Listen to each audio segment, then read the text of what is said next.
চুরি হওয়া পাথরের মধ্যে এক রাতেই সাদা পাথর ফিরল 12,000 ঘনফুট। চুরি হওয়া পাথর ফেরত আনতে যৌথ বাহিনী পরিচালনা করেছে নজিরবিহীন রাতভর বিশেষ অভিযান। এই অভিযানে একসঙ্গে মাঠে নামে পুলিশ, সেনাবাহিনী, বিজিবি ও দুর্নীতি দমন কমিশনের সমন্বিত টিম। সিলেট কোম্পানিগঞ্জ সড়কের একাধিক গুরুত্বপূর্ণ পয়েন্টে চেকপোস্ট বসিয়ে কড়া তল্লাশি চালানো হয় এবং আটক করা হয় শত শত পাথর বোঝাই ট্রাক, যেগুলোতে পাচারের জন্য চুরি হওয়া সাদা পাথর লুকিয়ে রাখা হয়েছিল। প্রতিটি ট্রাক থেকে পাথর নামিয়ে সরকারি হেফাজতে নেওয়া হয়, যাতে পুনরায় কোনোভাবে তা পাচারের সুযোগ না থাকে। জেলা প্রশাসকের পক্ষ থেকে জানানো হয়েছে এই কি পরিমাণ পাথর লুট হয়েছিল এবং কি পরিমাণ উদ্ধার করা গেছে এখন পর্যন্ত, এবং আপনি কতটুকু আশাবাদী, কতটুকু পাবেন? কি পরিমাণ পাথর লুট হয়েছিল সেটা বের করার জন্য তদন্ত কমিটি গঠিত হয়েছে, তারা তদন্ত করে এটা প্রতিবেদনে জানাবে। আর আমরা এই পর্যন্ত 12,000 ঘনফুট পাথর সন্ধ্যায় উদ্ধার করতে পেরেছি, সেগুলি রেজিস্টার করা হচ্ছে। একই সাথে যে চেকপোস্ট স্থাপন করা হয়েছিল সেখানে 130টার মতো ট্রাক আমরা আটক করেছি, সেগুলো আবার ফেরত আনা হয়েছে এখানে এবং সেগুলো এখানে রেজিস্টার করা এগুলো রিস্টোর করা হবে।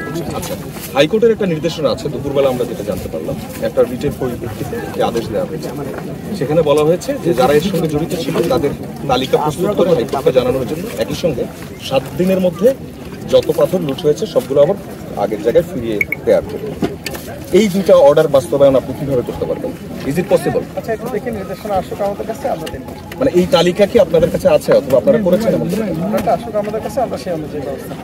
আমরা একটু জানতে চাচ্ছি, ছাড়াও আপনার কাছে কি এর মধ্যে যারা এর সঙ্গে জড়িত ছিল তাদের কোনো তালিকা অথবা তাদের নাম পরিচয় পেয়েছেন আপনি? এটা আইনগত প্রক্রিয়া, এটা আইন শৃঙ্খলা বাহিনী। গত 1 বছরে কি আপনারা এই লিস্টটা তৈরি করতে পারেন নাই কারা আসলে লুটপাট করেছে? এটা আইনগত প্রক্রিয়া, এটা আইন শৃঙ্খলা বাহিনী দেখছে, তাদের সাথে কথা বলে আপনারা একুরেট জানতে পারবেন। আমরা জানতে চাচ্ছি 1 বছরে আসলে আইন শৃঙ্খলা বাহিনী বা জেলা প্রশাসন কেউ কি এই তালিকাটি করতে পেরেছেন কারা লুটপাট করেছে? সাথে কথা বলে আপনারা সঠিক তথ্যটা জানতে পারবেন। তবে আমার জানা মতে একটা তথ্য নেওয়া আছে, তালিকা করা আছে একটা। তাদের বিরুদ্ধে ব্যবস্থা? তাদের বিরুদ্ধে আইন শৃঙ্খলা বাহিনী ব্যবস্থা নেবে। এতদিন তাহলে ব্যবস্থা নেওয়া হলো না কেন? এতদিন ব্যবস্থা নেওয়া হলো না সেরকম বলা যাবে না। আমরা কিন্তু অলরেডি মোবাইল কোর্টের মাধ্যমে প্রায় 52 জনের উপরে 55 জন মানুষকে 52 জনকে শাস্তি বিভিন্ন মেয়াদে কারণ, কিন্তু তাতে কাজ হয়নি। একই সাথে হচ্ছে কি আমাদের নিয়মিত মামলা আছে, নিয়মিত মামলা অনেকে গ্রেফতারও হয়েছে, কিন্তু তাতে কাজ হয়নি, যেটার প্রমাণ আপনি নিজেই দেখতে পাচ্ছেন। একটা বিষয় কাজ হওয়া বলতে আপনি কি বোঝাচ্ছেন আমি জানি না। আপনি যখন সাজা দিবেন তখন একটা দৃষ্টান্ত হবে, কেউ ভয় পাবে আর করবে না। আমরা সাজার কারণ এটাই বুঝি। বলেন যে এটা বন্ধ হয়নি, মানে তারপরে বন্ধ হয়নি। হ্যাঁ, এটা বন্ধ হয়নি, ঠিক আছে, কিন্তু তারপরে আমাদের কার্যক্রম চলমান আছে, আমরা সবসময় অভিযান। আচ্ছা, আপনি তো আজকে দিনের আলোতে প্রকাশ্যে আসলেন, এই জায়গাটা পরিদর্শন করলেন। এতদিন তো ঠিক এরকম দিনের আলোতেই লুটপাটটা হয়েছে, তখন কি আপনাদের মেসেজ ছিল না? জি জি, আমাদের কাছে প্রতিবার অভিযান হয়েছে, আমাদের যতক্ষণ অভিযান চলমান থাকতো ততক্ষণ কখনো এরকম লুটপাট হয়নি। অভিযানের বাহিনী অভিযানকালে আপনারা মূল হোতা যারা তাদেরকে চিহ্নিত করতে পারেন না, এরপরে সাংবাদিকরা যদি যোগাযোগ করে আপনারা বলেন যে মোবাইল কোর্ট হচ্ছে, আমরা মামলা করছি, আমরা জরিমানা করছি, এই পর্যন্ত একটা দায়সারা বক্তব্য আপনারা সবসময় কেন করেন এবং আজকেও দিচ্ছেন? সেটা সকল কিছু আইনি ফরম্যাটের মধ্যে করতে হবে। আমরা যা বলবো সেটা আইনি কাঠামোর মধ্যে বলতে হবে, আমরা আইনি কাঠামো অনুযায়ী। অপরাধীরা কি তাহলে প্রশাসনের চেয়ে এবং আইনের চেয়ে বেশি শক্তিশালী? এরকম মনে করার কোনো কারণ নেই। দেখছি তো সেরকম আপনার কাছে মনে হতে পারে, বেশিরভাগ মানুষের কাছে মনে হচ্ছে। আমি এখানে একজন স্থানীয় সংবাদকর্মী হিসাবে আপনি যদি একটু তথ্য দিয়ে বলি, তো 1 আগস্ট থেকে এখানে দিনের বেলা লুটপাট শুরু হয়। এখানে শত শত ফটোগ্রাফার আছে, দোকানদার আছে, তারা সাক্ষী। আপনারা 10 আগস্ট বা 11 আগস্ট একটা অভিযান দিয়েছেন। এর আগে আপনার উপজেলা নির্বাহী কর্মকর্তা আছে, অন্যান্যরা আছে, কেউ অভিযান দেয়নি। দিনের আলোতে লুটপাট হয়েছে, ভিডিও ভাইরাল হয়েছে, ফেসবুকে ভাইরাল হওয়ার পরে। অভিযান কতগুলো হয়েছিল সেটা যদি আপনারা জানতে চান আমাদের কাছ থেকে তথ্য নিয়ে, আমাদের কাছে কতগুলো অভিযান হয়েছে, কত তারিখে হয়েছে, ছবি সহ ভিডিও সহ যে আমরা ইউনো সাহেবের কাছে তাহলে জানি। ভবিষ্যতেও কি ঠিক আগে যেরকম অভিযান চলেছে তেমন অভিযানই চলবে? আমাদের অভিযান চলমান আছে, মানে আগে যেরকম চলেছে সেভাবেই চলবে? তার মধ্যে করে আমরা অভিযান চলমান আছে, আগে যেভাবে চলেছে সেভাবেই চলবে। আমাদের আইনি কাঠামোর মধ্যেই অভিযান চলবে। তার মানে তো জোর দিয়ে কিছু আর হবে না। এখন যেটা দেখছি আমরা, গতকাল রাত থেকে এখন যেটা দেখলাম, এমন অভিযান চলবে নাকি আগের মতোই চলবে? এরকমই অভিযান অব্যাহত থাকবে। লুটপাটকারীদের একটা তালিকা ছিল জেলা প্রশাসনের, সেই তালিকা কি আপনারা অনুসরণ করেছেন কিংবা আছে? তালিকা আছে এরকম কোনো, আমি প্রথম শুনলাম একটা তালিকা যেটা আছে যে সেটা আমি বলেছি যে আইন শৃঙ্খলা বাহিনীর কাছে তালিকা আছে, সেই অনুযায়ী তারা ব্যবস্থা নিচ্ছে। আচ্ছা, প্রশাসন কি রাজনৈতিক কোনো প্রভাবে প্রভাবিত? এরকম মনে করে কোনো কারণ? আমরা যে নামগুলো পাচ্ছি তারা বেশিরভাগই রাজনৈতিক নেতৃবৃন্দ। এরকম মনে করার কোনো কারণ নেই। আপনি কি কনফিডেন্ট তাহলে? হ্যাঁ, আমি কনফিডেন্ট। ভবিষ্যতে এরকম হবে না? কিরকম? এই যে হঠাৎ করে যে খালি হয়ে গেল সব। আমরা চেষ্টা করছি। Thank you. প্রশাসনের দাবি, সাদা পাথর এলাকায় শূন্য সহনশীলতার নীতি নিয়ে তারা কাজ করছে এবং অবৈধ উত্তোলন ও পাচার রোধে যে কোনো প্রয়োজনীয় ব্যবস্থা নেওয়া হবে। পুলিশের তথ্য মতে সাদা পাথর লুটের ঘটনায় এখন পর্যন্ত 17টি মামলা হয়েছে, যেখানে 191 জনের নাম সরাসরি আসামি হিসেবে রয়েছে এবং আরও 310 জন অজ্ঞাত আসামি।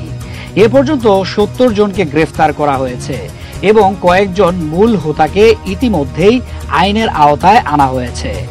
দুর্নীতি দমন কমিশনও এই অভিযানে সরাসরি যুক্ত রয়েছে। উপপরিচালক রাফি মুহাম্মদ নাজমুস সাদাতের নেতৃত্বে 5 সদস্যের একটি টিম ঘটনাস্থলে গিয়ে পরিস্থিতি পর্যবেক্ষণ করেছে এবং স্থানীয়দের সঙ্গে কথা বলে তথ্য সংগ্রহ করেছে। দুদকের প্রাথমিক ধারণা, এই লুটপাটের পেছনে প্রভাবশালী ব্যবসায়ী, কিছু রাজনৈতিক ব্যক্তি এবং স্থানীয় প্রশাসনের একটি অংশের যোগ সাজশ থাকতে পারে। তারা জানিয়েছে, প্রমাণ সংগ্রহের পর কেন্দ্রীয় কার্যালয়ে রিপোর্ট পাঠানো হবে এবং সংশ্লিষ্টদের বিরুদ্ধে কঠোর আইনগত ব্যবস্থা নেওয়া হবে। অভিযানে সেনাবাহিনীর ভূমিকা ছিল বিশেষভাবে গুরুত্বপূর্ণ। তারা কৌশলগত অবস্থান থেকে চেকপোস্ট পরিচালনা ও ট্রাক আটকে দেওয়ার দায়িত্ব পালন করেছে। অন্যদিকে বিজিবি সীমান্তবর্তী রাস্তাগুলোতে নজরদারি জোরদার করেছে, যাতে ভারতের মেঘালয় থেকে আসা পাথরের চালানের সঙ্গে চুরি হওয়া সাদা পাথর মিশিয়ে পাচারের সুযোগ না থাকে। এই সমন্বিত নজরদারি ব্যবস্থা রাতভর অভিযানের সাফল্য নিশ্চিত করেছে। স্থানীয় পরিবেশকর্মী ও পর্যটন সংশ্লিষ্টরা মনে করছেন, এই অভিযান প্রমাণ করেছে রাষ্ট্রীয় ইচ্ছা ও সব বাহিনীর সমন্বিত প্রচেষ্টা থাকলে দেশের প্রাকৃতিক সম্পদ ফেরত আনা সম্ভব।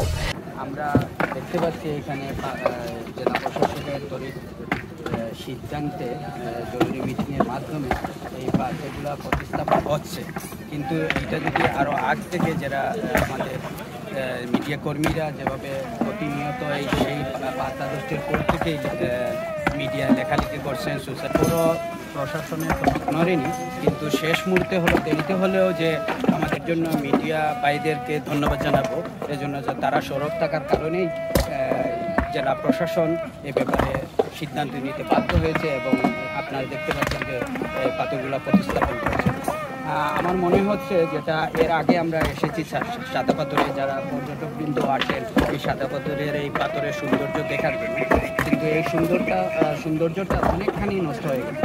যাই হোক, এখন থেকে যদি প্রশাসন, যেটা জেলা প্রশাসন শেখ মুরাদ উনি আশ্বস্ত করেছেন যৌথ বাহিনী এই ব্যাপারে কঠোর ব্যবস্থা নিবে, আমরা সেটার ধন্যবাদ। সাদা পাথরের মতো প্রাকৃতিক সম্পদ শুধু সিলেট নয়, বরং পুরো দেশের জন্যই এক অনন্য ঐতিহ্য এবং অর্থনৈতিক সম্ভাবনার উৎস।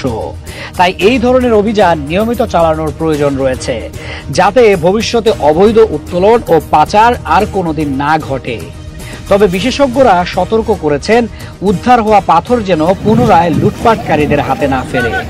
সেজন্য জব্দকৃত সম্পদ সংরক্ষণে স্বচ্ছতা বজায় রাখা জরুরি। অতীতে দেখা গেছে, নিলামের নামে জব্দ পাথর সেই একই চক্রের কাছেই ফিরে গেছে, যা সমস্যার সমাধান না করে আবারও লুটপাটের সুযোগ সৃষ্টি করেছে। তাই এবার যেন সেই ভুল না হয়, সেটাই এখন সবার প্রত্যাশা।